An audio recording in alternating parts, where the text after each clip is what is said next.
Hello students, আমি Moumita ma'am. আশা করি তোমরা সকলে খুব ভালো আছো। Welcome back to our channel. আজকে আমি তোমাদের থার্ড সেমিস্টার মেজর ইংলিশ থেকে পেপার 5-এর আরও একটি ইম্পর্টেন্ট টপিক নিয়ে ডিসকাস করব, যেটা হচ্ছে মেটাফিজিক্যাল পোয়েট্রির যে ফিচার্সগুলো রয়েছে। দেখো, মেটাফিজিক্যাল পোয়েট্রির ব্যাপারে তোমাদের আগের দিন আমি ক্লাস নিয়েছিলাম অলরেডি। তো আজকে আমরা এই মেটাফিজিক্যাল পোয়েট্রি বা এই যে পোয়েটিক ফর্মটা রয়েছে এটার ডিস্টিংটিভ ফিচার্স নিয়ে আলোচনা করব। চলো দেরি না করে শুরু করে দিই আজকের ক্লাসটা। দেখো, মেটাফিজিক্যাল পোয়েট্রির ব্যাপারে তোমরা আগের দিনে পড়িয়েছিলাম যে এটা কি বা এটা কত সালে হচ্ছে এটা পপুলারিটি পায়, তাও একবার তোমাদের বলে দিচ্ছি। দেখো, metaphysical poetry developed in the 17th century in England. Actually early 17th centuryর দিকে কিন্তু এটা পপুলারিটি পেয়েছিল।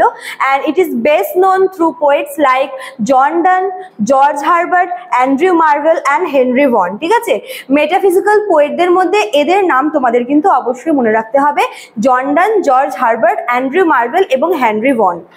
17th centuryতে কিন্তু ইংল্যান্ডে মেটাফিজিক্যাল পোয়েট্রি একটা নিউ পোয়েটিক ফিকশন, এটা যেটা ডেভেলপড হয় এবং পপুলারিটিও পায়। ঠিক আছে, it is famous for its intellectual depth, originality and use of unusual comparison. দেখো, মেটাফিজিক্যাল বলতে কি বলেছিলাম যে মেটাফিজিক্যাল হচ্ছে এখানে স্ট্রং ইমোশনের সাথে ইমাজিনেশন দুটোর কিন্তু আমরা পারফেক্ট ব্লেন্ডিং দেখতে পাই। ঠিক আছে, মানে মনে করো যে কোনো কিছুর প্রতি, সেটা হতে পারে লাভ বা হতে পারে নেচার বা কোনো একটা লাইফের কোনো একটা বিষয়, তার উপরে যে স্ট্রং ইমোশন কাজ করে কোনো ব্যক্তির, তার সাথে কিছু হচ্ছে ইমাজিনেশন কাজ করে, দুটোকে ব্লেন্ডিং করে কিন্তু এই মেটাফিজিক্যাল পোয়েট্রিগুলো লেখা হয়ে থাকে। এবং এখানে কিন্তু আমরা একটা আনইউজুয়াল কম্প্যারিজন দেখতে পাবো, মানে এমন কম্প্যারিজন বা এমন তুলনা যেটা কিন্তু সচরাচর হয় না, মানে টোটালি দুটো ডিফারেন্ট জিনিসের মধ্যে কিন্তু কম্প্যারিজনটা বোঝায়। ঠিক আছে, দেখো কি কি ফিচার্স রয়েছে। First, one main feature is the use of conceit. এখানে কনসেন্টের ব্যবহার কিন্তু রয়েছে, যেটা একটু আগেই বললাম যে দুটো ডিফারেন্ট জিনিসের মধ্যে কম্প্যারিজন বোঝায়, এটাকেই বলা হয় কনসিট। দেখো, a conceit is a long and complex comparison between two very different things. Very different মানে হচ্ছে যেগুলো মানে কোনোভাবে কোনো রকমের কম্প্যারিজনে আসে না, এমন দুটো ডিফারেন্ট জিনিসের মধ্যে কিন্তু কম্প্যারিজন, স্ট্রং কম্প্যারিজন বোঝে, যেটাকে বলা হয় কনসিট। তো এই মেটাফিজিক্যাল পোয়েট্রিতে না এই কনসিটটা খুব বেশি ইউজ হয়। যেমন দেখো, ফর এক্সাম্পল কি বলেছে, comparing love to a compass or the soul to a drop of dew. যেরকম এখানে কম্পেয়ারিং লাভ মানে ভালোবাসা, এটাকে কম্পেয়ার করা হয়েছে কম্পাসের সাথে। ঠিক আছে, দুটোর মধ্যে কোনো মিল নেই। অথবা the soul to a drop of dew, শিশির যখন ডিউজে পড়ে ঘাসের ওপরে যে জমে থাকে, ওটার সাথে কম্পেয়ার করা হয়েছে ভালোবাসা। ঠিক আছে, মানে দুটো একদম টোটালি ডিফারেন্ট জিনিসের মধ্যে কিন্তু একটা কম্প্যারিজন বোঝায়, যেটাকে কনসিট বলা হয়। This comparison surprise readers and make them think deeply. এবার দেখো, তোমাদের যে কম্প্যারিজনটা দিলাম দুটোর মধ্যে কিন্তু কোনো মিল নেই, দুটো totally different from each other. কিন্তু এবার এই কম্প্যারিজনটা দেওয়াটার মানে কি, এই কম্প্যারিজন এজন্যই দেওয়া হচ্ছে এখানে যাতে রিডাররা সেই পোয়েট্রিগুলো পড়ে সেই কম্প্যারিজনটা দেখে ভাবতে বাধ্য হয়, তারা যেন ডিপলি এটা ভাবে যে কেন এমন ধরনের কম্প্যারিজন আসলো। ঠিক আছে, বলতে পারো যে রিডারদের মধ্যে একটা কনফিউশন ক্রিয়েট করাই হচ্ছে এই কনসিটের মেন আর কি মোটিভ। ঠিক আছে, আচ্ছা, another feature is intellectual reasoning. এইটাও কিন্তু বলতে পারো এই মেটাফিজিক্যাল পোয়েট্রির এক ধরনের ফিচার। কি বলেছে, metaphysical poetry often sounds like an argument where the poet uses logic and clever ideas to explain feelings like love, death or faith. মানে এখানে কি হয়, একটা আর্গুমেন্ট থাকে। আর্গুমেন্ট মানে কি, মানে এখানে বলতে পারো যে দুটো জিনিসের মধ্যে আর্গুমেন্ট বোঝায়, যেখানে পোয়েট তার নিজস্ব যে ওপিনিয়ন, তার নিজের যে ভাবনা চিন্তা সেটাকে বোঝায়। আর তার নিজস্ব যে ভাবনা চিন্তা সেটাকে তিনি ভীষণ লজিক্যালি এবং ভীষণ ক্লেভার ওয়েতে কিন্তু এক্সপ্রেস করে। মানে এখানে মানে কি হচ্ছে, যখন এই মেটাফিজিক্যাল পোয়েট্রিগুলো লেখা হয়, পোয়েটদের মাথায় এটাই থাকে যে এমনভাবে লিখবো যাতে রিডাররা পড়ে বুঝতে পারে যে কোনো কিছুর এগেনস্টে বলা হচ্ছে, বা পোয়েট যে কথাগুলো বলছে সেগুলো কোনো কিছুকে এগেনস্টে বা কোনো কিছুকে প্রোটেস্ট করে বলছে। একটা আর্গুমেন্টের ব্যাপার কিন্তু মেটাফিজিক্যাল পোয়েট্রির মধ্যে থাকে। এবং এটাও থাকে যে যেখানে পোয়েট কি করছে, পোয়েট নিজের যে ওপিনিয়নটা, তার নিজের যে লজিক সেটা দিচ্ছে এবং কোনো স্ট্রং ফিলিংসকে কিন্তু এক্সপ্রেস করছে, যেরকম কি লাভ, ডেথ অর ফেথ। ঠিক আছে, it is not just emotional but also full of thought.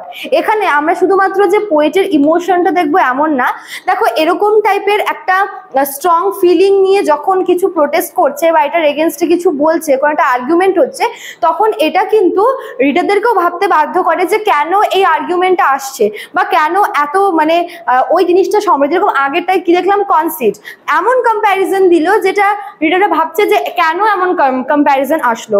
R second ফিচারটা কি, যে এমন কিছু লজিক দিচ্ছে পোয়েট, যে লজিকগুলো রিডারদের ভাবতে বাধ্য করছে যে কেন এমন লজিক আসছে বা কেন এই আর্গুমেন্টটা, ঠিক আছে। আচ্ছা, তারপর দেখো 3 নম্বর যে ফিচার সেটা হচ্ছে প্যারাডক্স অ্যান্ড উইট আর অলসো ইম্পর্টেন্ট। আর প্যারাডক্স মানে কি, দেখো প্যারাড হচ্ছে একটা স্টেটমেন্ট। প্যারাডক্স মানে কি, যেটা দেখতে আমাদের অসম্ভব মনে হয় যে হ্যাঁ এটা তো হতেই পারে না, কিন্তু আসলে এটা সত্যি। মানে হয় না এরকম অনেক ইনসিডেন্ট হয়, অনেক এরকম আমরা জিনিস দেখি যেগুলো যদি আমরা অ্যাপারেন্টলি দেখি ভীষণ মানে আনইউজুয়াল মনে হয়, ইম্পসিবল মনে হয়, কিন্তু অ্যাকচুয়ালি জিনিসটা সত্যি হয়েছে বা ওটার পেছনে কোনো সত্যি কিছু ঘটনা রয়েছে, ঠিক আছে, ওটাকে অ্যাকচুয়ালি প্যারাডক্স বলে। এখানে দেখো কি বলেছে, paradox is a statement that seems impossible but contains truth. এটা এমন একটা স্টেটমেন্ট প্যারাডক্সটা যেটা হয়তো আমরা এমনি দেখতে গেলে সেটা হচ্ছে ভীষণ মানে অসম্ভব বা ওটা হওয়া কোনো মতেই পসিবল না, ভীষণই আনইউজুয়াল, কিন্তু আসলে জিনিসটা দেখতে হয়তো অসম্ভব মনে হয়, কিন্তু অ্যাকচুয়ালি ওটার পেছনে যে লজিকটা কাজ করে সেটা কিন্তু একদম ট্রু, ঠিক আছে। Poet used sharp, witty lines to express complex ideas in a striking way. এখানে পোয়েটরা কি করছে, মেটাফিজিক্যাল পোয়েটরা কোনো একটা কমপ্লেক্স আইডিয়াকে, কোনো একটা জটিল একটা কোনো আইডিয়াকে এক্সপ্রেস করার জন্য কিন্তু কিছু উইটি লাইন ইউজ করছে, মানে ভীষণ ডিপ্লোম্যাটিক ওয়েতে, ভীষণ উইটি ভাবে কিন্তু পোয়েটরা ব্যাপারটাকে হ্যান্ডেল করছে, এবং ওদের প্রত্যেকটা লাইনের প্রত্যেকটা কথার মধ্যে একটা হেয়ালি থাকছে। মানে এত সুন্দর লাইন ওরা ইউজ করে যেটা ভীষণ শার্প হয়, ভীষণ উইটি হয়, ডায়লগ ডেলিভারি থেকে শুরু করে ভাবনা চিন্তা সমস্ত কিছুর মধ্যেই কিন্তু বলতে পারো একটা ডিপ্লোম্যাটিক ব্যাপার থাকে, যেটা হচ্ছে মেটাফিজিক্যাল পোয়েটরা কিন্তু ফলো করে, ঠিক আছে। আর কি দেখো themes, the themes are often serious and universal. যেটা বললাম যে এই মেটাফিজিক্যাল পোয়েট্রিতে যে থিম, মানে যে থিমের ওপর ফোকাস করা হয় বা যেটাকে অ্যাকচুয়ালি এক্সপ্লোর করার চেষ্টা করা হয়, সেটা কিন্তু বেসিক্যালি ভীষণ সিরিয়াস এবং ইউনিভার্সাল হয়ে থাকে। যেরকম দেখো লাভ, ভীষণ সিরিয়াস এবং ভীষণ ইউনিভার্সাল একটা ম্যাটার, একটা থিম। রিলিজিয়ন, ধর্ম, যেটা লাইফ বা লাইফে যেগুলো হচ্ছে এভরিডে লাইফ বা লাইফের যে স্ট্রাগল সাফারিং এগুলো। আর কি ডেথ অ্যান্ড দ্য সোল, এই সমস্ত দেখো এই যে ব্যাপারগুলো রয়েছে, লাভ, রিলিজিয়ান, লাইফ, ডেথ, সোল, এই সব কিন্তু ভীষণ সিরিয়াস এবং ইউনিভার্সাল টপিক, ঠিক আছে, যেগুলো কিন্তু মেটাফিজিক্যাল পোয়েটরা ইউজ করে থাকে তাদের লেখার মাধ্যমে।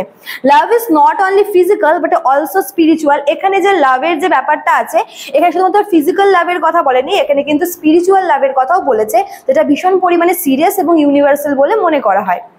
Religious poems show deep faith mixed with doubt and questioning. এবার রিলিজন, ধর্মের ওপরে কিরকম ভাবে লেখা আছে দেখো, এখানে যে ধর্মীয় যে পোয়েমগুলো লেখা হচ্ছে মানে মেটাফিজিক্যাল ওয়েতে, সেগুলো কিন্তু সেগুলোর মধ্যে ডিপ ফেথ বা গভীর যে ভক্তি সেটাকে যেমন দেখানো হয়, তার মধ্যে কিন্তু কিছু ডাউট এবং কোয়েশ্চেনিং, এই দুটো কিন্তু একটা পারফেক্ট মিক্সচার আমরা দেখতে পাই, ঠিক আছে, যেটা অ্যাকচুয়ালি মেটাফিজিক্যাল পোয়েটরা ফলো করে থাকে। আচ্ছা, তারপর দেখো ল্যাঙ্গুয়েজ। এবার হচ্ছে মেটাফিজিক্যাল পোয়েট্রির যে ল্যাঙ্গুয়েজ, যে ভাষাটা ব্যবহার করা হয়, মানে কেমন ভাষায় আর কি লেখা হয়। The language is direct and conversational, not musical and decorative like earlier poetry. Basically আমরা পোয়েট্রি মানে জানি কি, সেখানে একটা মিউজিক্যাল রিদম থাকবে, সেখানে রাইম স্কিম থাকবে, এরকম হয়তো একটা মিউজিক্যাল ওয়েতে লেখা হয়, কিন্তু মেটাফিজিক্যাল যে পোয়েট্রিগুলো আছে এগুলো কিন্তু মিউজিক্যালও হয় না, এগুলো ডেকোরেটিভও হয় না, যেরকম নর্মালি আর 5টা পোয়েট্রি যেমন হয় তেমন কিন্তু মিউজিক্যালও হয় না এবং ডেকোরেটিভও হয় না, বরং ভীষণ সিরিয়াস, ভীষণ ডিরেক্ট এবং কি কনভারসেশনাল কিন্তু হয়ে থাকে, ঠিক আছে। Poets use everyday speech but they mix it with scholarly references to science, philosophy and religion.